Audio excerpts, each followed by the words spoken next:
Well, that ring is good. And game just locked up. Yay. I don't know what the fuck just happened there. See, even the game doesn't want me to finish this.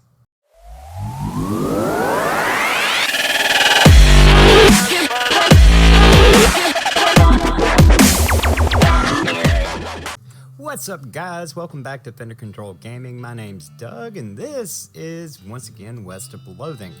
I took some time and leveled up, and I actually found Wandering Sally for the third time, so I actually have safe cracking. Went ahead and maxed that out, and I think what we're going to do today is go ahead and finish up everything with the train. Yep. Yay, I get to wander all the way back. But if I remember right, there was a safe to crack in here. Yay. Crack. Cargo car key. Well, that seems pointless. Well, maybe not pointless. This is allowing me to go quite a bit quicker. Get up.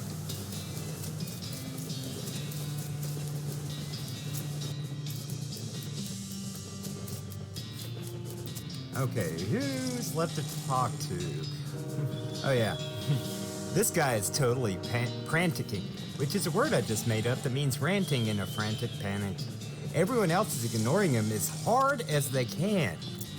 Hey buddy, you okay? It's all a lie. We're never gonna get to Frisco. Frisco probably doesn't even exist. They've been testing to see how long we can survive on complimentary peanuts and bottled water. And now they're driving us into the desert to some kind of government camp. They're gonna use our organs to fuel alien flying machines. Whap. Oh, sorry. Guess I lost it for a second there. Feel better? He rubs his jaw. Well, yes and no. Listen, we're gonna get to Frisco, but first we gotta bust into the locomotive up front and arrest a crazy guy. I need some volunteers. Okay, I'm in. If I have to sit here doing nothing for much longer, I'll probably flip out again. Cool. Who else? Oh, yeah. Excuse me, ma'am. Whatever it is, I want no part of it. I keep to myself, and I've no desire to get involved. Thank you very much. Come on, this is important. Crazy guy stole the train, and I need help arresting him, or you'll never get to Frisco. I'm sure everything will sort itself out in the end. In the meantime, I have plenty of wool. Appeal to her pride. Ma'am, is that your daughter? Yes, she is. What about her? What would you like her memory of this absurdly long train ride to be? That her mother was a hero who stopped the bad guy? Or that she sat powerlessly, knitting while the menfolk did everything? What sort of role model would you prefer to be? That is tantamount to emotional extortion, young man. It's your choice, ma'am. Fine. Cool. I've already got him, already got her, and daughter. Hey, mister, did you get a stuffed animal for me? Alright, got the bear. How about this little teddy bear? Carnival trash. Maybe if you had the whole set of 3, that'd be okay. I do, in fact. The little girl takes the trio of plush animals and judges them with a critical eye. Not very cuddly, but they're cute, I guess. Okay, mister, you got a deal. Awesome. I think that's everyone. It's the door to the locomotive. Confront Norton. You pound on the door to the locomotive or engine car or cab or whatever. Open up, Norton. No. Open. All right, then I'm coming in. Oh, yeah? You in what army, tough guy? You glance back at the passengers. Me in this army. You and the passengers break down the door very impressively, though it would have been even better if you had some torches and those old-fashioned rakes. You mean a pitchfork? Norton has backed up into the corner of the engineer's compartment next to the engineer, who looks over his shoulder at you and shrugs. So-called Emperor Norton, you're under arrest for the crime of being a total ass. That's not illegal. It is when I'm in town. Everybody grab him, except you, Mr. Engineer. I can see you're busy driving the train. Right. Actually, if you could turn around and head back to Frisco at the next station, that'd be great. You're driving on sand. There ain't gonna be a station. Okay, no problem. Ow, let me go. This ain't over. You ain't heard the last of me. Tell it to the judge, Norton. The prison judge. Okay, so we got the train here. You did it. Thanks, boss. No problem. We got the track laid right up to the station now. First ever cross-territory railroad thanks to the Manifest Destiny Railroad Company and principally you. You did a real good job, Felix McMurtry. Oh, shucks, don't mention it.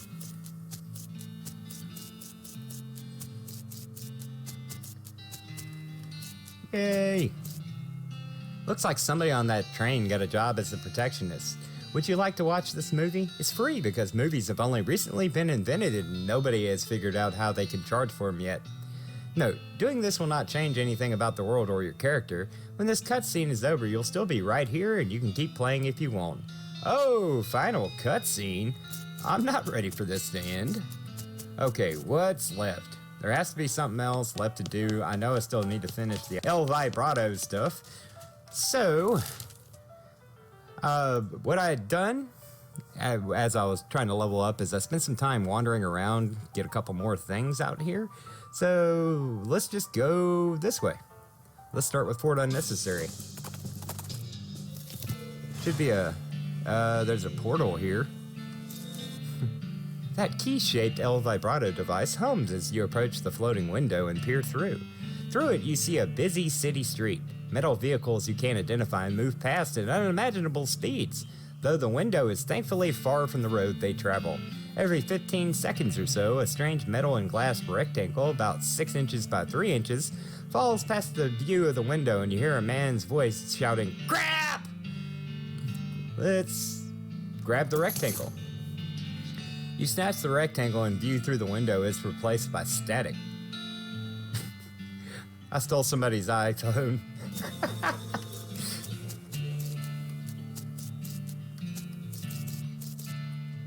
A harried-looking young woman in a military outfit darts in front of the door as you enter. "Oh no, I can't be having any more misfits in this jerk ward. You can either swear to me that you're halfway competent, heck, even a quarter, and that you'll help sort out this crew of no-hopers, or you can turn right back around and march double time." Yeah, I'll help. All right, I'm gonna hold you to that promise. Come on in. I'm Captain Harriet Davenport. Name's Felix McMurtry. What's the problem, Cap? Problems! Welcome to Camp Fubar, where all the Army's idiots and rejects are sent so they're out of the way. I've had it up to my eyeballs trying to run this place. Please help these morons figure out their malfunctions so they can muster out of here and leave me in peace. Can you give me some details? Deep breath.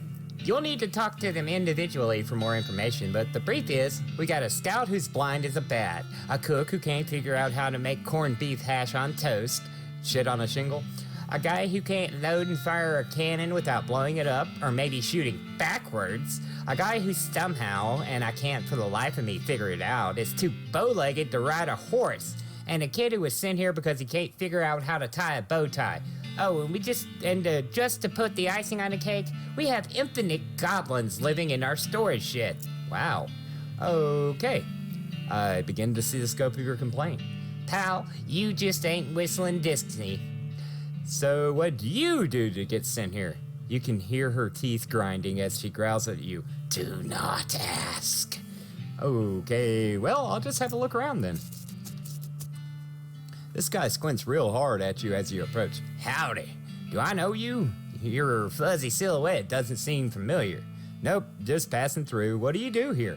Well, I'm supposed to be a scout, but I went and broke my only pair of glasses. Without them, I can't see a dang thing. I got binoculars for him. Maybe these will help? He takes the binoculars and peers at you through them. Well, I'll be. That ain't half bad. He climbs up to the top of the watchtower and looks around. They work! I can see a dang thing! Hooray! Sweet. Let's use my binoculars. I didn't find anything. Okay. Administration. Anything in the desk? There's a nameplate on the desk that says General What's-His-Name. The desk is basically empty, but you do find an old medal discarded in one of the drawers. You got a Medal of Adequacy. Hey, that ain't half bad. That wasn't the button I pressed, thanks. That was the button I pressed. Sweet. Howdy. Hi, what's wrong? Oh, gee willikers. I had a pretty good job as the General's personal assistant, but I got fired and reassigned here. What happened? Everything was great at first. I'm pretty good at scheduling, and I can write shorthand. And I'm an A-plus boot polisher. Then the General went and decided he'd look more serious and sophisticated with a bow tie, and he expected me to do the tying for him. No good? Nope. I can do a sheep shank and a bowline and a clover hitch, but for the life of me, I can't get a bow tie to look right.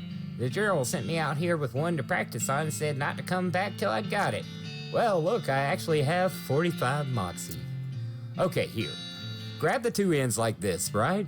You want this side a little shorter, and that end crosses over the top, then under, and up, and while the other side doors sort of a zigzag, see?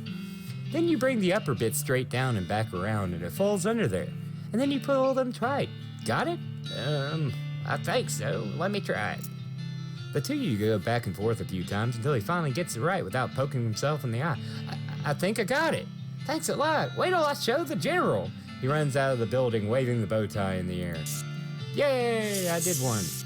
Oh boy, I can help you. Howdy, Private. Cooker. How appropriate. Well, it would be if I knew how to cook, like even a little bit. What seems to be the trouble? We've only got 2 ingredients here, and I cannot for the life of me figure out how to combine them. What are the ingredients? Corned beef hash, and toast? Try to help him with a metaphor. What you thought of this toast as shoe, corncob pipe, shoe, shinola. So, shoe and shinola. Okay, whatever. Of course, I put the corned beef on the toast, just like shinola on a shoe. Shinola must be shoe polish. That would have been great to know. I get it now. Thank you. I feel like that should have been a million times easier for me than it actually was. Okay, there's that one. Howdy. They call me Private Bowlegs. I can see why. You seem uncomfortable. You ain't kidding. Look at my legs. They're bent so far out I can hardly touch both knees at once. Walking hurts like the dickens. Captain said it keeps you from riding a horse? Yep, they're too wide. Horse slips right out between them. Huh. I think I could ride a mule, though. What with them being a tad lower to the ground. Oh, I can... Yeah, let's break his legs. You don't need a mule. This is fixable. Hold still a minute. Huh? Well, okay. With some grunts from you and some cries of pain from him, you normalize his legs. Ow! Jumping Jiminy, man! Oh, don't be a baby. They're much straighter now. I guess I can't deny that. He winces as he mounts the nearby horse and rides out of the camp. Hooray! A sign on the front says important gun storage, no goblins. You open the door a crack and take a peek. Naturally, the shed is crammed full of goblins. To the ceiling. They're barely recognizable as individual goblins. You try and talk to them, but they're just babbling insanely. Howdy, what's the haps? I'm supposed to be a cannoneer, but I'm terrible at loading cannons. They always explode, except not the way they're supposed to explode, or else they don't explode at all.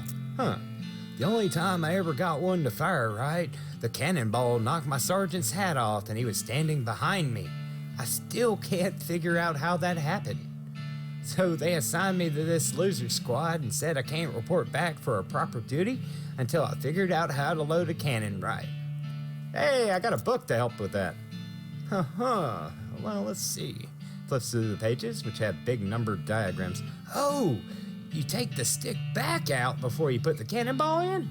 Well, that certainly sounds easier. He carefully follows along the directions in the book and successfully fires a cannonball over the wall of the fort. I did it! Wow, great! Thanks a lot. I'm gonna go meet my new assignment right away. He's gonna meet his new assignment. Wow, I can't talk. I think that's everybody. Great job. That's everyone dealt with and out of here. And that means I'm finally out of this hellhole too. If we ever cross paths again, I'm really owe you one. Captain Davenport frisbees her clipboard, snaps you a salute, and marches out of the fort. All in a day's work. Well, that was odd. Okay, so that's fort unnecessary. Let's check out the abandoned mine. Might as well hit everything.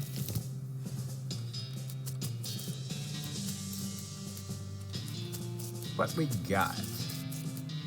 This dry washer is caked in dirt. You scrub the machine down. It doesn't look any better afterwards, but you find some ore wedged in crannies here and there. There's a shiny thing in here. Strange, silvery crystal. Huh. This elevator has a lot of stuff wrong with it. You hit the elevator in all the right places. Try it down.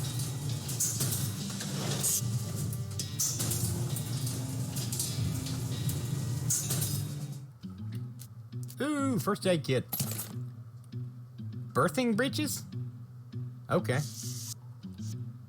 This switch has long since rusted away to uselessness. Okay, what's in here? It's an El Vibrato container. Ooh, good punch cards.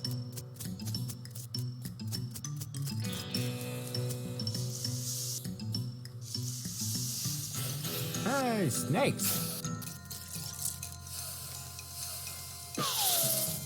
I think I got this, guys.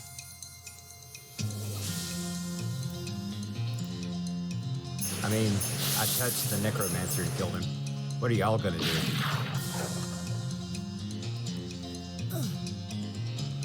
Oh, big damage. Smack. Yay!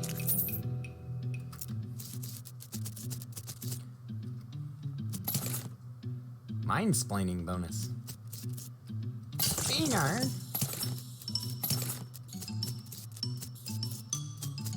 Okay, I can't go in that one. What about this one? Or is this the one I came in? That's the one I came in.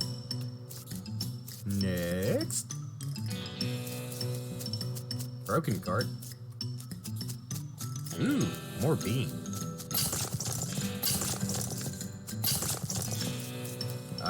We're back to cultists. Cool, oil. Someone doodled spirals all over the table. That wasn't where I was going! This note says, Dear Jeff, got called up north to deepest Dell. See you soon, praise be Roberto. Sincerely, Jeff. Bunch of... They're supposed to be bedrolls, but those look like snakes. Meat vein. Next. More bean iron. What's over here? Oh, what am I missing for that? Okay, there we go. Another El Vibrato place. I should be able to finish all my words with this. Ooh, another cylinder, too. Cool, cool. Is that everything here? I think it is. All right, we're going to go finish up on No Man's Sky words. Seriously, that's exactly what this feels like. I still remember buying a PlayStation just to be able to play No Man's Sky. Because the hype was real on that game. Way too real.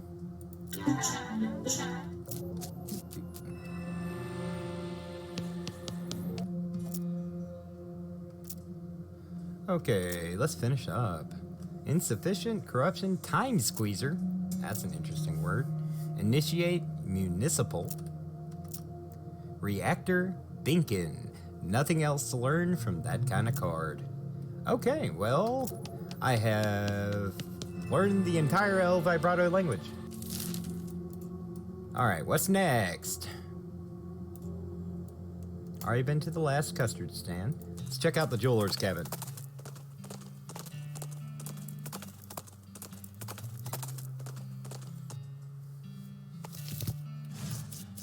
Jewelry shop. Oh, hello, customer. Why, hello. Welcome to Master Gerald's jewelry shop. Howdy. Are you Master Gerald? Oh, no. Master Gerald is back there at his workbench. I'm just his assistant and translator. Goblin jewelsmith? You betting your britches, Sonny, and not forgetting it. He says that's right. The finest jeweler in the territory. Well, what do you know? I don't see anything on display, though. Master Gerald only does bespoke work. If you bring him a sufficiently valuable gemstone, he'll craft it into a fine ring for you. For a fee. No trash rocks. Well, let's see what I got. Strange silvery crystal. Silicon ring. And a fluvius emerald that I've been holding for forever.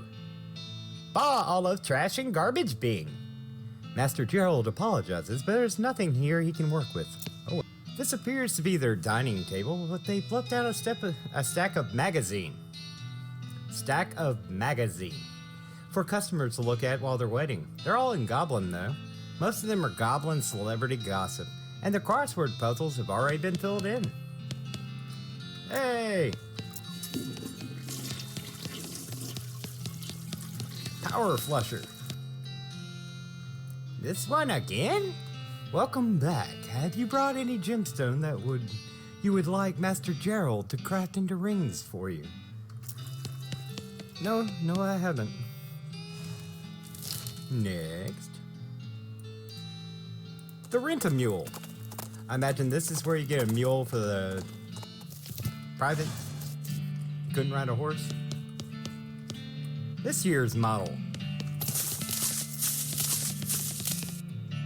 Looks like this is where you go to rent a mule. Just judging from the sign, you know. Howdy. Welcome to Alamo Rent-A-Mule. How can I help you? I'd like to rent a mule. Excuse me, but didn't you ride up here on a horse? Yeah. So what do you need a mule for? I guess you have a point. Please remember us in the future if your horse breaks down, though. It's just the alternator. Oh, great. Another customer.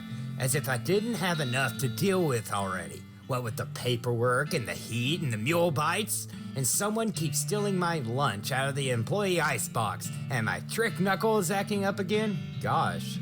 Sure it would be nice to get a little peace and quiet, but nope. I've got to stand here at the counter all day and the hardwood floor isn't helping my sciatica, let me tell you. Don't even get me started on what they pay us around here. The mules eat better than I do. Uh-huh. And all that wasn't bad enough. I went and dropped my daughter's birthday present down a stupid hole at a stupid mine. And will anyone go and get it for me? Yeah, right. You mean this bracelet?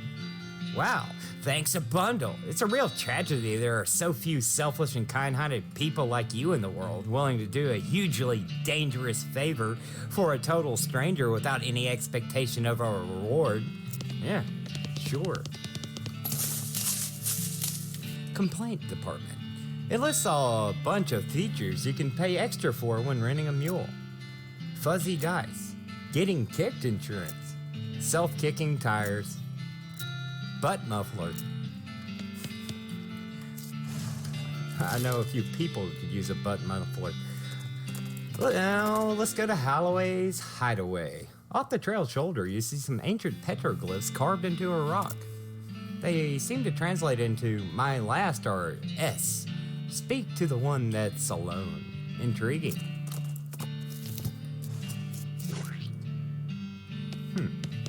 It looks like a shop. Howdy. Name's Holloway. Hab Holloway. Sorry for the chittering. I ain't seen another person in a long time. That's not surprising. This place is pretty secluded. What do you do here? Mostly I sell pine cones to squirrels, he frowns. Huh. Well, right. H. Holloway, I found this silver pin that I think belongs to you. Oh, dang it. I was hoping to not see that ever again. I locked that up with the keys inside on purpose. Too many bad memories. I appreciate the intention. That's real kind of you. But go ahead and keep it. Is it something to do with why you live all the way out here with squirrels? I just don't feel comfortable in regular society no more. Is it something to do with this old pickaxe? Has your initials on it, and I found it in the same mine your pen is from. Oh my God, no, I didn't do nothing. He starts chirling wildly in squirrel. Wow, whoa, okay, sorry, I'm putting it away, never mind. Holloway grabs a paper bag from under the counter and hyperventilates into it for a bit. Eventually he calms down, though he still has kind of a wild look in his eyes. So, welcome to my shop. What can I do for you? Well, let me see what you're selling. Hey, a clip-on bow tie. Jar of peanut butter. This is a jar of Gimlet peanut butter, a brand primarily noted for arguments about how to pronounce it. According to the manufacturer, it rhymes with Himlet. Okay. And we got some pine cones. Sweet. Okay, I think I finished up mostly with you. Yuck, squirrel droppings. Let's shovel some squirrel droppings. Hey, foraging. Weird place to find a house so far from anything civilized. Is it just me, or are there a lot of squirrels around here? No, this is in fact a lot of squirrels. Weird. I'm one experience toward level. Howdy there, Tiny Tina. Okay, anything else? I remember reading when I was doing a search trying to figure out where the hell I needed to go, that if you can get portals to spawn, apparently I have a key, there's a portal that'll appear here. And apparently there is. That key-shaped Vibrato device hums as you approach the floating window and peer through. You see a woman browsing through a book as she strolls along a garden path. There's a booming noise in the distance, and she looks up. There's a burst of static, and the scene repeats. Grab her arm and pull her through. What the what? Quite a rescue. Well, hi. What in the hell just happened? What did you do? Saved your life. Don't mention it. All in a day's work. Where's my house? It seems to have exploded. I don't actually know how that happened. Sorry. Well, but how am I alive? I happened to see you through a time rift and pulled you through just before the explosion. Don't ask me to explain that. Okay. Also, you're probably a couple years out of date. How long's it been for you since the cows came home? Since the what now? Ooh, boy, you have a lot of catching up to do. Well, I can't do it in this pile of rubble. What am I gonna do? Oh, all my lovely books. Well, hey. Well, speaking of books, there's a town called Dirtwater. Sounds charming. There's plenty of space there, and they could use a library or bookstore or something. Okay.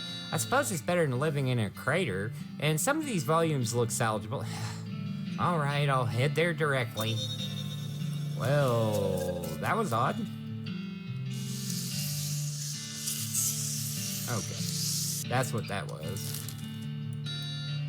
I wonder if there's any more of those anywhere. Circus?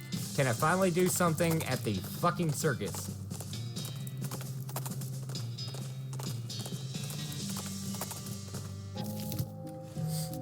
Your boss finally show up?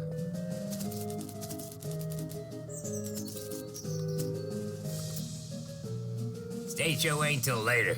When? Later. Yeah, but when exactly? Later. All right, dick.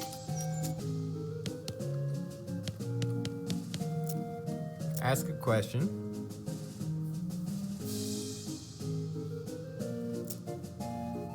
Okay. Does he ever blink? Me wink? Nah, nope. No eyelids. Gotta toss a bucket of water on him once in a while so he doesn't get too dry. He looks a bit dry now that you mention it. Yeah, it's getting about that time. Excuse me for a minute.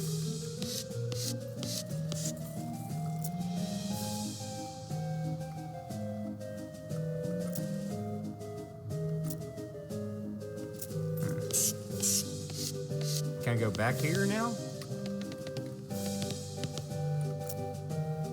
You look in the mirror again, see your limbs stretched out like taffy, twisting around like the tentacles of an octopus. Oh. Well, thanks.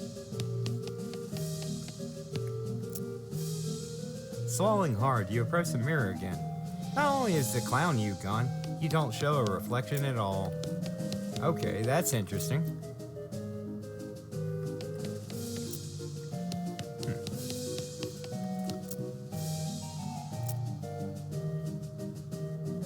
You lean in closer to inspect the gross thing. Despite what the clown said, it certainly looks real. Whoever made it did an excellent and disgusting job. Peeking surreptitiously under the shelf, you don't see any evidence of an electromagnet or any other such device. Since the clown's distracted, you take an opportunity to get a closer look at the eggs. You notice 3 things about them. Firstly, they're too large to be chicken eggs. You have no idea what kind of eggs they are. Secondly, they've all been broken and then very meticulously glued back together. They almost look like they've been reassembled after something hatched out of them.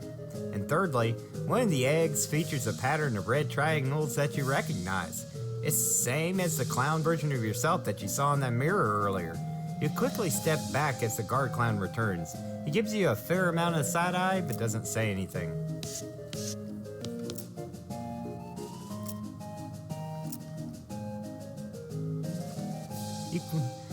You quickly step back as the guard clown returns. He gives you a fair amount of side-eye, but doesn't say anything. That tears it! These clowns aren't regular people dressed up as clowns because of some kind of carnival tradition. These are for real demon clowns, like the ones in the old stories. You are basically in a clown hive. This is bad, real bad, and if they figure out that you know about them, real bad. Uh-oh. Red Hots calls the clown behind this food stand Red Hots, footlongs, 2 kinds of mustard. There's also a small sign that says Lost and Found. I'd like to see the Lost and Found. Oh, sure thing, what'd you lose? A lucky bottle cap. The clown pulls a wooden box out from under the counter and looks inside. Appears you're in luck. This one yours? Puts the box on the counter for you to see and then turns back to his grill for a moment. Folding pocket knife. Silk handkerchief. Bottle cap on a metal chain. Yep, that's the one. Thanks. Okay, so I got the kid's bottle cap. I figured out that they're demon clowns. There we go. No problem, kid. I'll give you my lucky bottle cap for a balloon. You got lucky cap. Great, here you go. Thanks again, sir. Kid runs off with his new balloon. What if I wanted a balloon?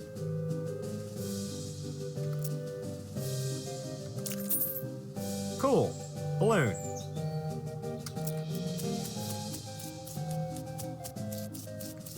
Does this do something now? Ticket, please. Ticket for what? Finally! Barnaby Bob Stunt Spectacular. Here's my ticket. Do we finally get to do something? This is the same muscular clown that was guarding the entrance to the stage area earlier. Doesn't look like he's gonna let you backstage. Well, let's watch. You take a seat, and a smattering of other patrons appear and sit down as well. After a minute or two, there's a crash of cymbals, and a clown runs in from the backstage curtain and jumps up onto the stage. In contrast to the other clown's colorful clothing, he's relatively simple. Black wool trousers and a bright crimson shirt under a pale tan leather jacket with fringe on the sleeves, and a red heart painted on the shoulder. His face paint is plain white without any colored accents, contrasting his curled black mustache and thin goatee.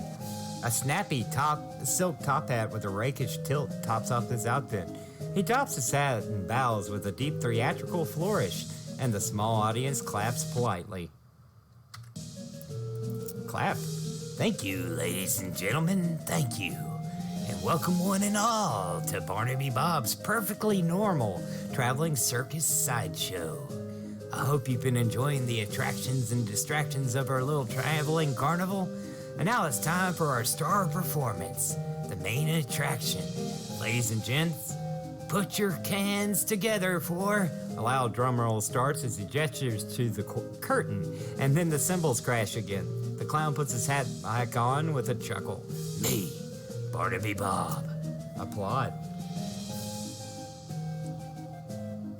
Much obliged, much obliged. You're far too kind. Why, I haven't even shown you anything yet. With a laugh, he flips a large Bowie knife into the air. You didn't even see where he pulled it from. The knife glitters as it spins. He catches it and flips in the air again, this time catching and balancing it on his point, on the tip of one finger. He holds that pose very still for a moment, then jerks his hand out of the way. The knife thunks into the wood of the stage floor deep enough that he has to give it a jerk from side to side before he can yank the blade free. He winks broadly to the audience. Wouldn't be any fun if they weren't sharp, would it, ladies and gents? Clap. He pulls 2 more knives from his jacket and begins a flashy and elaborate knife juggling act. 3 spinning blades somehow turn into 4, and then his hat is added into the mix, floating lightly through the cascade of knives without a single scratch. He finishes the routine by catching 2 of the knives in each hand and allowing his hat to fall nearly to the ground, before catching it on the tip of his boot and kicking it back into the air and onto the top of his head. Now there's some applause I believe I've earned. Let me tell you, ladies and gentlemen, it took a lot of hats to get to where I am today. He chuckles as he adjusts his hat back to his original Rakish tilt. Now for the grand finale. For this, I'll need a volunteer from the audience. Few hands go up. Barnaby Bob ignores them and looks directly at you. How about you, sir? Okay. Good, I like a brave one. Step right up on the stage here. Your name, please? Felix McMurtry. It's a real pleasure to finally meet you, Felix Sneaky McMurtry. Step onto the stage. A couple of clowns haul a large wooden panel about 7 feet tall and 4 feet wide up onto the stage. They stand it up vertically behind you and stay there, holding it steady. Has 2 holes in it slightly above waist level and a lot of knife marks. Press your back flat up against the wood, please, and put your hands through the holes. You do so. The holes are just a fraction too high, so it's not very comfortable. And then one of the clowns pulls your arms back tighter and ties them together with rough hemp, so it becomes much more uncomfortable for a variety of reasons. Don't worry. This is just to make sure you don't make any sudden and unexpected movements. We wouldn't want that, would we? Fret not, son. Everything's under control. He steps up close to you and adjusts your collar, brushes a little dust off your shoulders. My control. You know, Felix, we got a sharp customer through here from time to time, but my, you're the sharpest I've seen yet. However, I'd bet a shiny silver dollar I've got something up my sleeve that's even sharper. His pupils narrow to vertical slits as he grins at you, revealing rows of pointed yellow shark teeth. As he turns away, you can see that the heart on his shoulder of his leather jacket is drawn with an arrow through it and the word Mom. It doesn't look painted on. Free your hands. You struggle a little, but your arms are too tightly bound. The rough hemp rope digs into your wrists. Barnaby Bob strolls to the other end of the stage and turns to face you. Now, don't you worry. This'll be all over soon. Just don't move. He has a knife in his hand again and gives it a few twirls and flips. Light reflected from the blade glitters in his eyes. Then, without warning, he hurls it at you. Thunk! The knife hits the wood before you can even blink. A hair's breadth from your left ear. Stare him down. Barnaby Bob grins at you as the crowd applauds. Another knife appears in one hand and an apple in the other. He tosses the apple to one of his stagehand who carefully balances it on top of your head. Time for the old William Tell routine. A bit of a cliche, perhaps, but there's a reason it's a classic, eh, ladies and gentlemen? The crowd watches with rapt attention as he flourishes the knife, spinning it and flipping it behind his back, then faster than you can register. Thwack! Spit a little on that one. Cold apple juice dribbles into your hair and down the back of your neck. 2 for 2. What do you say, Felix? Shall we go for one more? Stare him down. Barnaby Bob pulls out another knife and gives it a quick stroping across the pale leather sleeve of his jacket, then whips a colorful spotted handkerchief from his pocket and blindfolds himself. This time his smile is much colder. I advise you to watch closely, Felix McMurtry, since you're the only one of us who can. Watch closely. The crowd laughs, but you don't really hear it. The knife spins in his hand. This time, either because of the adrenaline or because he's actually moving slower, you can see the motion of his arm as he throws it. He twists his wrist in an odd way that you don't think he did before. The knife is flying at you. The knife is flying directly at your right eye. Don't move. The knife incredibly swerves at the last possible moment. Thunk! You can feel the wood shake from the force as it stabs into the board. The metal is cold against your right cheek. The audience erupts into cheers as Barnaby Bob removes his blindfold and pumps a fist triumphantly. One of the stagehand clouds unties your wrists and helps you get your arms out of the holes. Bob takes your hand and raises it into the air victoriously. Well now, ain't he a good sport, folks? And as brave a target as I've ever had. Take a bow, Felix McMurtry. Take a bow. And as a token of appreciation, I'd like to give our star volunteer a gift. A year's supply of dynamite. Use it in good health. Are you fucking kidding? Instead of going to the Goblin Town, I could have just done this. Is it because I figured out there were demons, or was it because I did the thing for the kid? What triggered this? As he hands you the coupon, the clown leans in close to your ear and whispers, "This was the only warning you'll get, boy." You got an item. Coupon for a year's supply of dynamite. Barnaby Bob waves and blows kisses to the crowd as you climb down from the stage. Then he disappears through the backstage curtain. The audience gradually disperses. Phew. Okay, I could actually go through that door. This little trailer is probably Barnaby Bob's office. This wagon is old but well maintained. A brass plaque on the door reads, "Barnaby Bob," confronting your suspicions. Let's peek in the window. You see Barnaby Bob sitting at a desk. He seems to be inspecting a large map, but you can't make out any details from here. Let's knock on the door. You knock on the door. "Come on in," Barnaby Bob calls. You open the door and walk into Barnaby Bob's office. He looks up from his desk, surprised to see you. "You?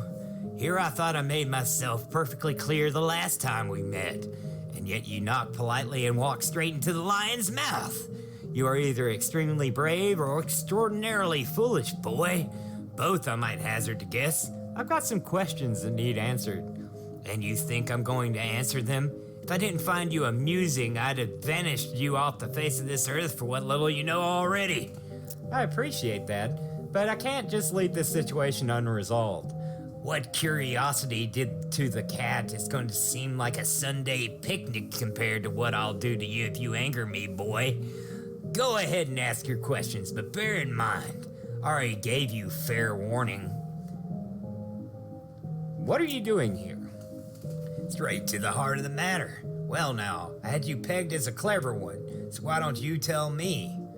You're here because of the cows. Perhaps you got a brain rattling around that skull of yours after all, boy. That's correct. The cows came home, as you say, and we followed them. Why? Why? Don't disappoint me now that you've impressed me, kid. Think about it. Your age-old enemy that you've been fighting since time out of mind up in leaves? No farewell, no postcard? Wouldn't you want to know what the hell was going on? You don't know? Dear, oh dear. I've gone and said something I probably shouldn't have. Buddy, you are treading on some dangerously thin ice right now. I hope you are thanking your lucky stars that I consider you to be essentially insignificant. I can hear those gears ticking in that 3-pound dog's dinner you call a brain, son. Now it's my turn to ask a question. How are you gonna convince me that I shouldn't just make you disappear like a fart in a tornado? Oh my god, I like that. I'm gonna have to use that. Well, make it good, Felix McMurtry. Make it good, because you'll get one chance at this.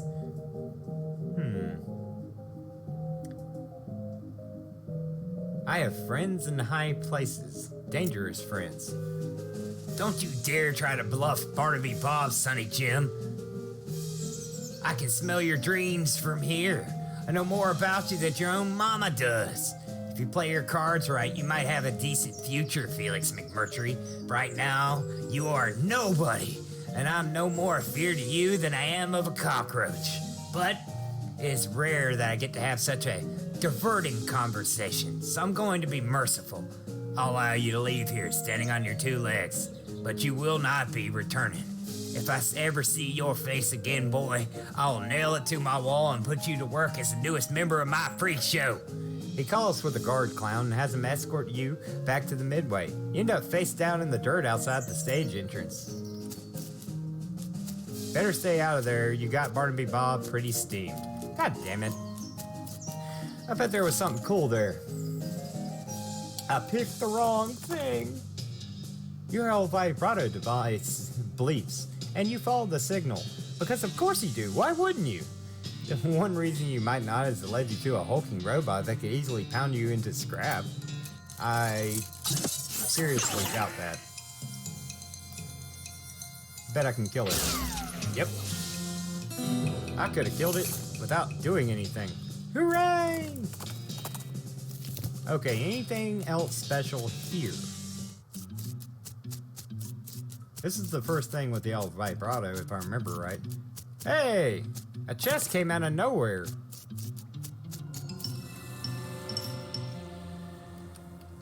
Okay, this is the broken place. That looks dangerous. That's... Ooh! Battery. Looks like there was a huge cave-in at some point. There's nothing else here. I really want to complete this El Vibrato stuff. Trying to get all the loose ends here before I do the final cutscene, guys.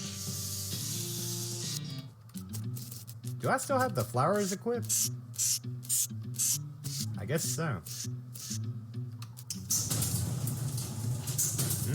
Coffee.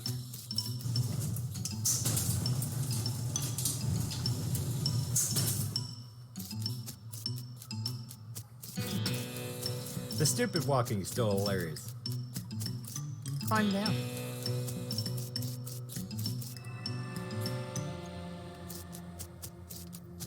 Okay, I got that working. Done that. This is the place of the teleporter. The machine on this side of that weird transport thing is busted. North Central Positronic Reactor is online. Quick gate offline. Quick gate online. Is that the only place this takes me? Okay. Alright, that's all that does. I don't really see anything else here. Wait. Go back. Didn't this change it? Oh no, that just does a bunch of fights. Okay, there's that.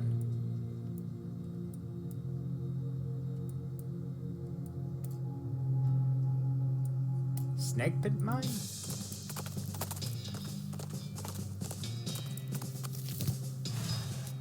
This is where I got mine-splaining, if I remember.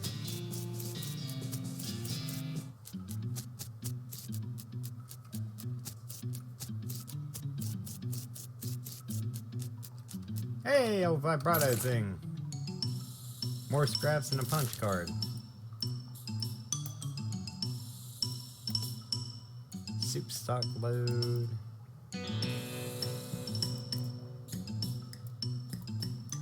Okay, I got three places over here I want to check out. Let's go to the flat plane first.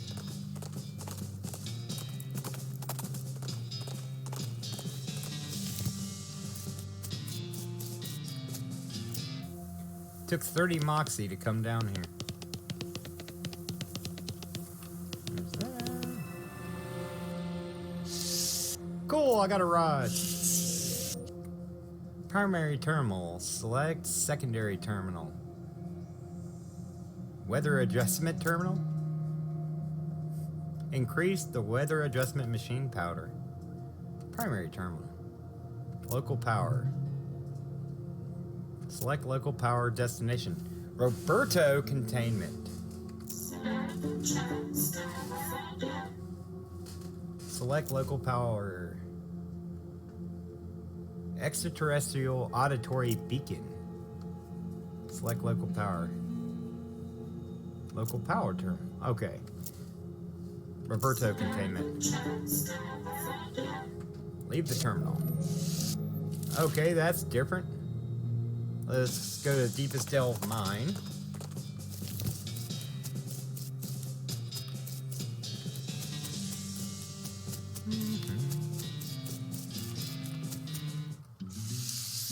Anything over here, guys? Passable cave-in. Don't even try to pass it, because you can't. Well, at least it told me. Instead of making me try. There's a lever inside the elevator to tell you where to go. Let's go all the way down.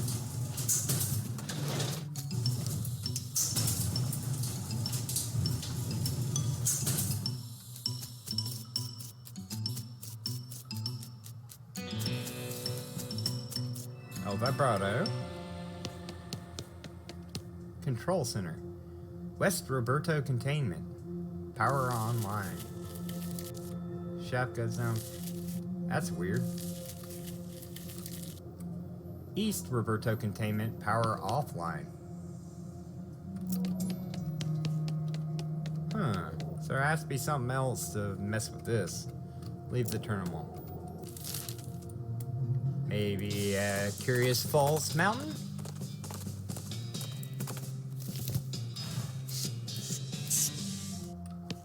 Fake Mountain would be curious. Don't mind me, I'm just gonna pogo over here. Okay, this is where I got the time thing. That looks like a door. Local power terminal. Select destination. Roberto containment. Sweet. Well, that didn't take long. I already figured it out.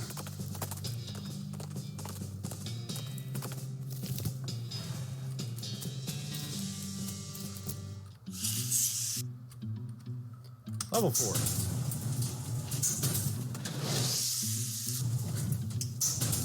I'm just gonna worm over here.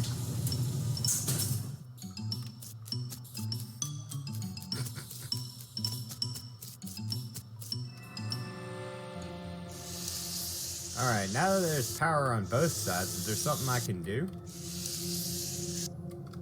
Anything new here? Both of them are online. Initialize Roberto containment system.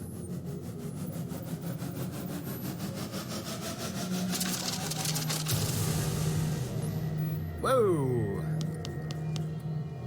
This definitely wasn't here before. El Vibrato crown. The hell does that do? Huh. This crown-shaped El Vibrato helmet was bestowed upon you for a very noteworthy achievement that you don't precisely understand. Yeah, great.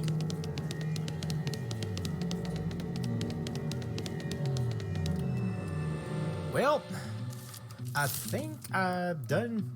Since I screwed up the circus, I think I've done just about everything I can imagine. I don't think there's anything left here but to watch the cutscene and finish it up. I know there's a DLC and I have it. It'll just be a matter of working on that. Yes. Already talked to you. Well, guys, this has been fun. I have absolutely adored this game. I love it. So I'm gonna just sit here and enjoy the cut and scene with y'all. I'm gonna be quiet and just sit back, relax, and enjoy.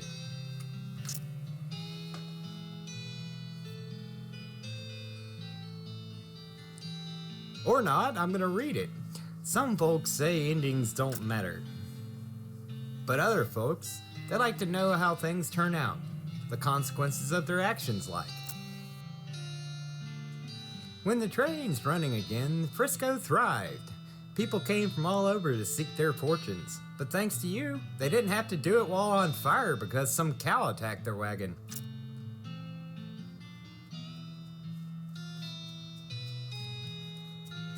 Look at all the people. With the railroad completed and Norton ousted, Shmee found himself a job out of found himself out of a job, but of an opportunity. That's a weird sentence. After being elected mayor, he managed the growth and infrastructure of Frisco with compassion and pragmatism. In 1944, Frisco was named Most Reasonable City by the Tuesday Evening Post.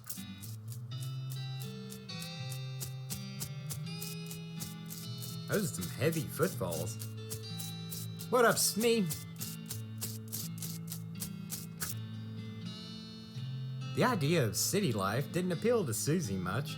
After you and she parted ways, she moved down the peninsula a ways and settled a cow's baying farm. Still fighting the good fight, in her way.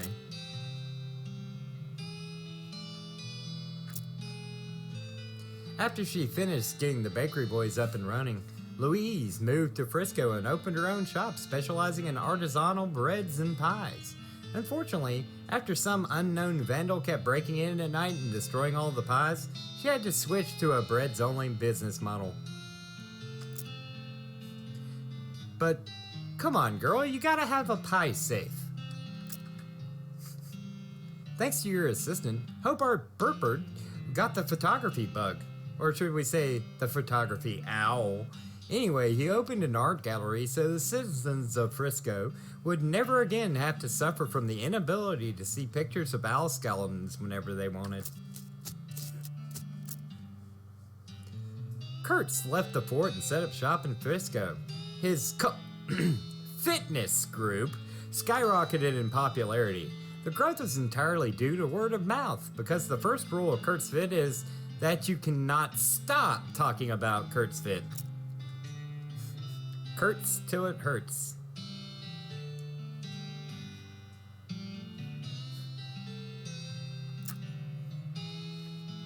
With your help, the professor gained enough knowledge about the Vibrato technology to start building his own.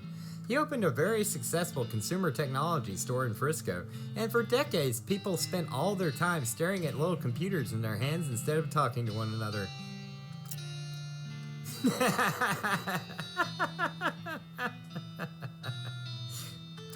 Sounds about right. The performers you sent to Dirtwater formed the greatest band in the history of music, the perfect union of percussion, strings, and technology. They immediately secured their place in cultural history of Loathing.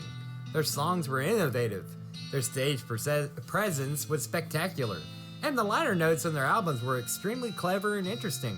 They called themselves the Aristocrats.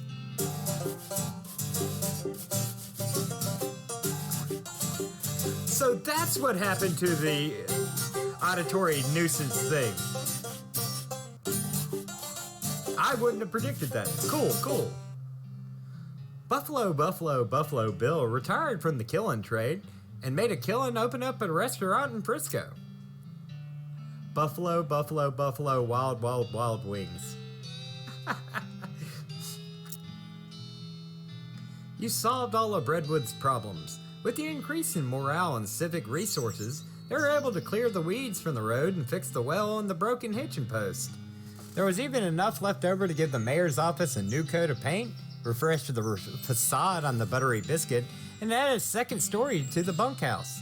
They even managed to get that horse into rehab.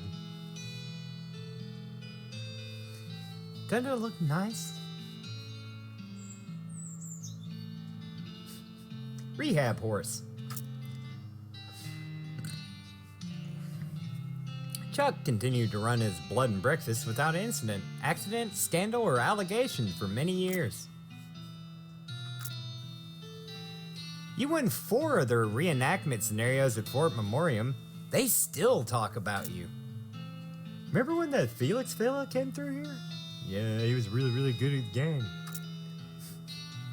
With your help, Roy Bean's Jelly Bean Museum became the talk of the town. Well, first they had to build a town nearby, but once they did, hoo-wee! Dirtwater became, relatively speaking, a thriving metropolis. Thanks to your efforts as a commerce ambassador and all-around helpful stranger, the once sleepy town became a shining oasis in a barren land.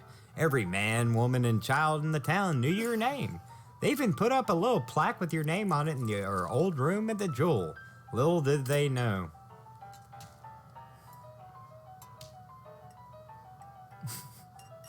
I like the wizard hat. As for you, after your adventure, you settled in Frisco and bought a very long, very narrow house. You filled it with souvenirs of your exploits and started an antique hat rack collection. This must be all the hats I actually collected as we went through the story here. There's my arcane stove. Wow, I'm missing a few. Hey! One I just got. Hey! Yeast hat.